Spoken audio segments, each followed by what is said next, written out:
YouTube पर आपने बहुत सारे फर्टिलाइजर की वीडियो देखे होंगे। इसके अलावा मैंने भी बहुत सारे फर्टिलाइजर की वीडियो अपलोड की हुई हैं, लेकिन सही टाइम पर कौन सा फर्टिलाइजर इस्तेमाल करना चाहिए इसके बारे में बहुत ही कम लोग जानते हैं। तो आज की इस वीडियो में दोस्तों मैं आपको बताऊंगा सर्दी के मौसम में फलों के पौधे, सब्जियों के पौधे या फिर फूलों के पौधे में कौन सा बेहतरीन फर्टिलाइजर इस्तेमाल करना चाहिए जिससे कि फलों के पौधों पर ज़्यादा फल आएँ, फूलों के पौधों पर ज़्यादा फूल लगें। इसके अलावा सब्जियों की ग्रोथ भी अच्छी तरीके से चलती रहे, ज़्यादा पैदावार आ सके। तो अगर आप चाहते हैं फूलों के पौधों से ज़्यादा फूल, सब्जियों के पौधों से ज़्यादा सब्जी या फिर फलों के पौधों से ज़्यादा फल प्राप्त करना, तो आज की ये वीडियो आप कंप्लीट देखें, क्योंकि आज की इस वीडियो में जो हम आपको फर्टिलाइजर बताने जा रहे हैं इसका इस्तेमाल करने से आपके पौधों की ग्रोथ बहुत ही अच्छे चलेगी। और सबसे अच्छी बात यह है कि इस फर्टिलाइजर को आप सिर्फ 5 रुपये में 10 लीटर तैयार कर सकते हैं। तो अगर आप चाहते हैं सिर्फ 5 रुपये खर्च करके 10 लीटर फर्टिलाइजर तैयार करना और उस फर्टिलाइजर से अपने पौधों की अच्छी ग्रोथ देखना, तो आज की ये वीडियो कंप्लीट देखने के साथ साथ अगर आप ये वीडियो यूट्यूब पर देख रहे हैं तो हमारे चैनल को सब्सक्राइब कर लें। अगर फेसबुक पर देख रहे हैं तो हमारे पेज को लाइक करें। इस बेहतरीन ऑर्गेनिक फर्टिलाइजर को तैयार करने के लिए आपको सरसों की खली की ज़रूरत पड़ेगी, यानी कि मस्टर्ड केक की ज़रूरत पड़ेगी। ये मस्टर्ड केक जो सरसों के बीज होते हैं उनसे तेल निकालने के बाद में इस तरीके का मटेरियल बचता है जो कि पशुओं के खाने के लिए इस्तेमाल किया जाता है। इसके अलावा गार्डनिंग या फार्मिंग में भी इसका इस्तेमाल किया जाता है अच्छी पैदावार के लिए। इसके अंदर सारे ज़रूरी पोषक तत्व मौजूद होते हैं। इसके अलावा इसके अंदर बहुत ज़्यादा हाई नाइट्रोजन होता है। ज़्यादा हाई नाइट्रोजन होने की वजह से इसको ज़्यादा तेज़ गर्मी में इस्तेमाल नहीं किया जाता है, बल्कि इसको अक्टूबर से लेकर के लास्ट मार्च अप्रैल तक इसका इस्तेमाल किया जा सकता है। इस सरसों की खली के द्वारा जो लिक्विड फर्टिलाइजर तैयार किया जाएगा, इस फर्टिलाइजर में इतनी ताकत होती है कि अगर आपके पौधे की मिट्टी बिल्कुल बंजर है तो इसके इस्तेमाल करने से कुछ ही दिनों के बाद में बंजर मिट्टी भी उपजाऊ हो जाती है। इसके अलावा यहाँ पर एक सवाल ये आ रहा होगा कि अगर आप शहर से हैं तो इसको मंगाए कैसे, क्योंकि शहर में ये आसानी से नहीं मिल पाती है। तो शहर वाले लोगों को ये आसानी से इस तरीके से मिल सकती है, जैसे कि आपके यहाँ पर कोई भी दूध वाला आता है, दूधिया से आप ये आसानी से मंगा सकते हैं, क्योंकि ये पशुओं के खाने के तौर पर इस्तेमाल की जाती है खास तौर से। तो दूध वाला डेयरी से जुड़ा होता है, इसलिए उसको आसानी से मिल जाएगी और वो आपको ला करके ये दे सकता है। लेकिन अगर आप गांव से रहते हैं या फिर किसी छोटे शहर से रहते हैं तो छोटे शहर या गांव में परचून की दुकान पर ये आसानी से मिल जाती है। इस कटोरी में 100 ग्राम सरसों की खली है। इस 100 ग्राम सरसों की खली से चलिए 10 लीटर लिक्विड फर्टिलाइजर तैयार कर लेते हैं। 10 लीटर लिक्विड फर्टिलाइजर तैयार करने के लिए आपको किसी भी बाल्टी या किसी भी बर्तन में 10 लीटर पानी चाहिए होगा। तो हमने इस बड़ी बाल्टी में 10 लीटर पानी भर लिया है। इस 10 लीटर की बाल्टी में चलिए अब हम सरसों की खली को अच्छे तरीके से डाल देते हैं।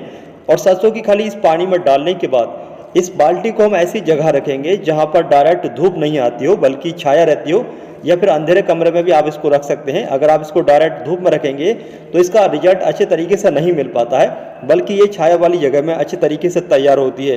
तो हमने इस पानी में सरसों की खली को डाल दिया है। चलिए अब हम इसको ढक करके छाया वाली जगह पर रख देते हैं। इस बाल्टी में जो 10 लीटर पानी था उसमें हमने जो 100 ग्राम सरसों की खली डाली थी, सरसों की खली इस पानी में डाले हुए 2 दिन का समय हो चुका है। 2 दिन के बाद का ये रिजल्ट है। हमारा जो मस्टर्ड केक लिक्विड फर्टिलाइजर है वो धीरे धीरे बन करके तैयार हो रहा है। पानी का कलर चेंज हो चुका है, लेकिन हमने 6 से 7 घंटे के बाद इस पानी को अच्छे तरीके से एक डंडे की मदद से हिलाया था, जिससे कि जो सरसों की खली है वो अच्छे तरीके से पानी में मिक्स हो जाए और जो हमारा लिक्विड फर्टिलाइजर है अच्छे तरीके से तैयार हो जाए। आप चाहें तो इस तरीके से किसी भी मग की या किसी बर्तन की मदद से पानी को ऊपर नीचे कर दें, जिससे कि सरसों की खली अच्छे तरीके से पानी में मिक्स हो जाए और जो सरसों की खली के अंदर सारे ज़रूरी पोषक तत्व हैं वो पानी के अंदर आ जाएं। अभी हमारा जो ये लिक्विड फर्टिलाइजर है पूरे तरीके से तैयार नहीं हुआ है, बल्कि इसको 2 दिन और लगेंगे अच्छी तरीके से रेडी होने में। तो चलिए 2 दिन का और वेट कर लेते हैं और देखते हैं आने वाले समय में किस तरीके से हमारा ये लिक्विड फर्टिलाइजर तैयार होता है। इस बाल्टी में मस्टर्ड केक यानी कि सरसों की खली को डाले हुए पूरे 4 दिन का समय हो चुका है। 4 दिन के बाद हमारा जो लिक्विड ऑर्गेनिक फर्टिलाइजर है वो पूरी तरीके से बन करके तैयार हो चुका है। पानी का कलर बिल्कुल चेंज हो चुका है। अब हम इस फर्टिलाइजर को अपने सभी पौधों में इस्तेमाल कर सकते हैं, चाहे वो इंडोर पौधे हों, आउटडोर पौधे हों, सब्जियों के, फलों के या फूलों के पौधे हों, सभी में इसका रिजल्ट बहुत ही अच्छा मिलेगा, क्योंकि सर्दी के मौसम में ये लिक्विड फर्टिलाइजर बहुत ही अच्छी तरीके से काम करता है। इस फर्टिलाइजर को हम अपने सभी पौधों में डायरेक्ट इस्तेमाल नहीं करेंगे, बल्कि 1 लीटर पानी और 1 लीटर ये लिक्विड फर्टिलाइजर दोनों को मिक्स करने के बाद अपने पौधों की मिट्टी में इस्तेमाल करेंगे। इस organic mustard cake liquid fertiliser में सारे जरूरी पोषक तत्व तो मौजूद हैं ही, लेकिन इसके अंदर ज़्यादा हाई नाइट्रोजन है। नाइट्रोजन ज़्यादा होने की वजह से इसके इस्तेमाल करने से पौधे बहुत तेज़ी से बढ़ते हैं। बहुत सारे लोग केमिकल में यूरिया का इस्तेमाल करते हैं, तो यूरिया का थोड़ा बहुत ज़्यादा इस्तेमाल हम कर लेते हैं तो हमारा पौधा तुरंत सूख जाता है, लेकिन इसके इस्तेमाल करने से हमारा पौधा तेज़ी से बढ़ेगा। थोड़ा बहुत अगर हम ज़्यादा भी इस्तेमाल कर लेते हैं तो इसका कोई साइड इफेक्ट हमारे पौधों पर देखने को नहीं मिलता है। तो हम यहाँ पर एरिका पाम के इस पौधे में भी ये फर्टिलाइजर इस्तेमाल करेंगे। जितने भी आपके इंडोर प्लांट हैं सभी पौधों में आप ये लिक्विड फर्टिलाइजर इस्तेमाल कर सकते हैं, लेकिन जो भी इंडोर प्लांट है उनमें आप 15 दिन के अंतराल पर इस्तेमाल करें। लेकिन जो आउटडोर प्लांट है जिनको आप डायरेक्ट धूप में रख सकते हैं उनमें आप हर 7वें दिन भी इसका इस्तेमाल कर सकते हैं। इसके इस्तेमाल करने से जैसे कि आप हमारे इस पौधे पर देख रहे हैं काफ़ी चमक है, पौधा बिल्कुल ग्रीन और हेल्थी है, पौधे की पत्तियां बिल्कुल भी पीली नहीं है। तो आप अपने एरिका पाम के पौधों में ये फर्टिलाइजर जरूर इस्तेमाल करें।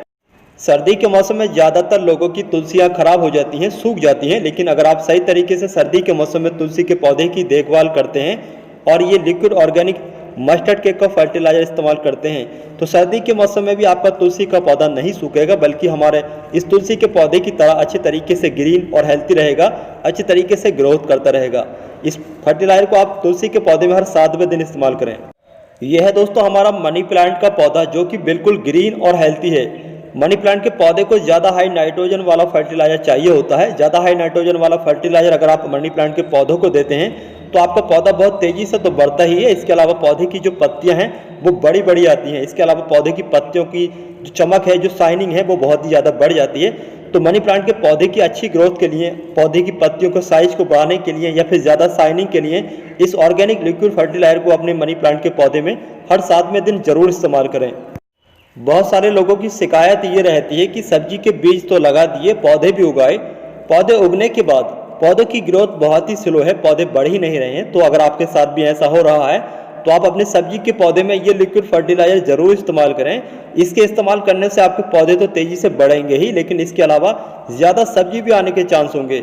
इसके अलावा मैं यहाँ पर एक बात कहना चाहता हूँ, सब्जी के पौधों में गोबर खाद या वर्मी कंपोस्ट जरूर ऐड करें, उसके बाद ही इस फर्टिलाइजर को इस्तेमाल करें। यह है दोस्तों हमारा गुलाब का पौधा। इस गुलाब के पौधे की हमने हार्ड प्रूनिंग कर दी थी और हार्ड प्रूनिंग करने के बाद इस मस्टर्ड केक लिक्विड फर्टिलाइजर को ऐड कर दिया था। ऐड करने के बाद यहाँ पर आप देख सकते हैं बहुत सारी नई नई ब्रांचेस निकल चुकी हैं। इस पौधे पर जब ज़्यादा ब्रांचेस निकल चुकी हैं तो जाहिर सी बात है इस पौधे पर ज़्यादा फूल भी आएंगे। तो आप हार्ड प्रूनिंग करने के बाद इस मस्टर्ड केक को अगर यूज करते हैं तो आपके गुलाब के पौधे पर ज़्यादा ब्रांचेस निकलेंगी, इसके अलावा ज़्यादा फूल लगने के चांस होंगे। लेकिन गुलाब के पौधे की जो हार्ड प्रूनिंग का सही समय है वो लास्ट अक्टूबर से लेकर के लास्ट फरवरी तक का होता है। इस दौरान आप गुलाब के पौधे की कभी भी हार्ड प्रूनिंग कर सकते हैं। यह है दोस्तों क्राइसैंथेमम यानी कि गुले दाऊदी की पौधे की कटिंग, गुले दाऊदी की पौधे की कटिंग। इसके अलावा मैरीगोल्ड यानी कि गेंदे के पौधे की जो कटिंग होती है इनको रेत में लगाया जाता है। रेत में इन पर जल्दी रूट्स आती हैं, लेकिन ये ग्रो होने के बाद इनकी ग्रोथ स्टार्ट अच्छे तरीके से नहीं हो पाती क्योंकि रेत में कोई ज़रूरी पोषक तत्व नहीं होते हैं। तो ऐसे में आप चाहें तो इस लिक्विड फर्टिलाइजर को अपने पौधे की कटिंग पर इस्तेमाल कर सकते हैं। इसके इस्तेमाल करने से आपके पौधे की कटिंग बहुत अच्छी तरीके से ग्रोथ करेगी। अगर आपका कड़ी पत्ते का पौधा अच्छे तरीके से ग्रोथ नहीं कर रहा है तो कड़ी पत्ते के पौधे में भी आप ये लिक्विड ऑर्गेनिक फर्टिलाइजर इस्तेमाल कर सकते हैं। तो दोस्तों 5 रुपये खर्च करके 10 लीटर ऑर्गेनिक फर्टिलाइजर बनाने की ये जानकारी आपको कैसे लगी, इसके बारे में आप हमें कमेंट बॉक्स में कमेंट करके जरूर बताइए। अगर आपको ये वीडियो पसंद आती है तो आप इस वीडियो को अपने दोस्तों या फिर रिश्तेदारों के साथ शेयर जरूर करें, जिससे कि इस वीडियो का फ़ायदा आपके दोस्तों या फिर रिश्तेदारों को हो सके। तो चलिए चलते हैं, फिर मिलते हैं अगली वीडियो में, तब तक के लिए बाय।